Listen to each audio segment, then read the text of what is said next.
Hello and welcome to Civics is Fun. I am Mr. Faulkner, also known as Mr. Civics, and today we are going to start a series of videos for EOC prep, hopefully to make your EOC experience as pleasant as possible, if that is even possible.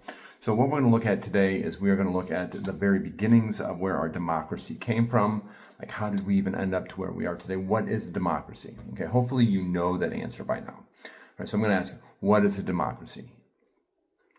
Correct. Hopefully you answered the correct answer. All right, so it's a system of government where the people have the power, right? That's what we have. We are a democracy. But how did we get here? Remember when the founders were writing our Constitution and trying to figure out how they wanted to govern us here and in this new social experiment, they had to come up with a form of government. And they looked back in history and see what forms of government worked. And what did they have to choose from?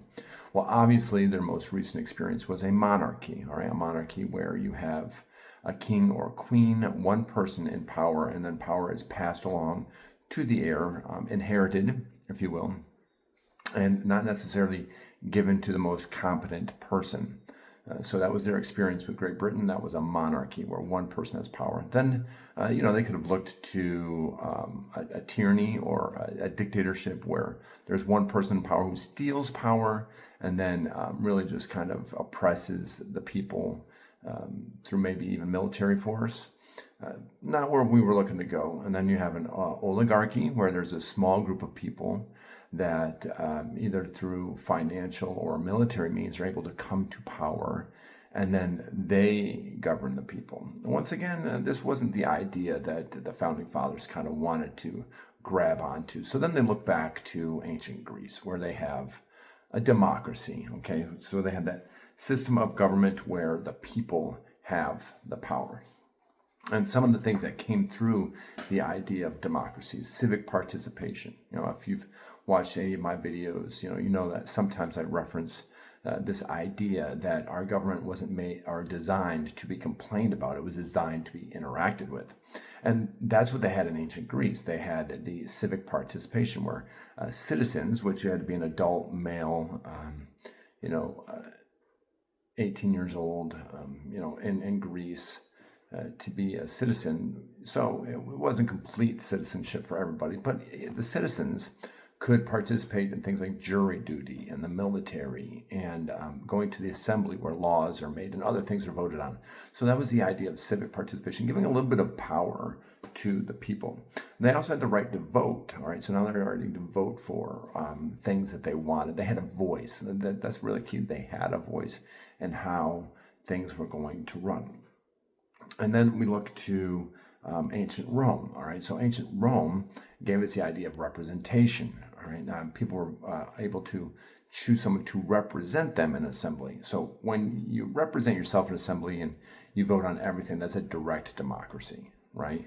But when you have someone who goes to the assembly for you, but you vote to put in that position, that is a representative democracy. And that's what we are, and that's what we've come to embrace. So we are representative democracy. And another example that we got from Rome was rule of law, right? They had these 12 tables, they just posted them throughout the land. So everybody knew what the law was and everybody was responsible to the law. Okay, we can look way back to King John when the Magna Carta was written, the idea that nobody's above the law. Right, so the founders of our country said, yeah, that's a great idea. Let's not let anybody be above the law. Let's have to where we can vote on our representatives, all right, a representative democracy. Let's allow the citizens to participate in that government through maybe voting, petitioning the government, being in government, serving on jury duty, being in the armed forces, all of these different ideas to kind of give the citizens some power in government without actually being there.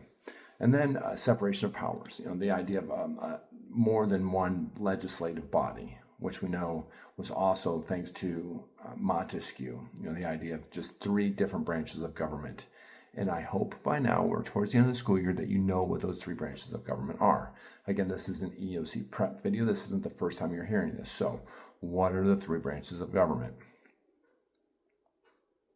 Very good. Okay. Now, which branch of government is responsible for making the laws? Very good. Okay. Which branch of government is responsible for enforcing the laws? Okay, and then which branch of government is responsible for interpreting the laws. Okay, so our founding fathers came up with this way of governing the people, where the people have power, this democracy, based on ancient Greece, where we have representative democracy thanks to Rome.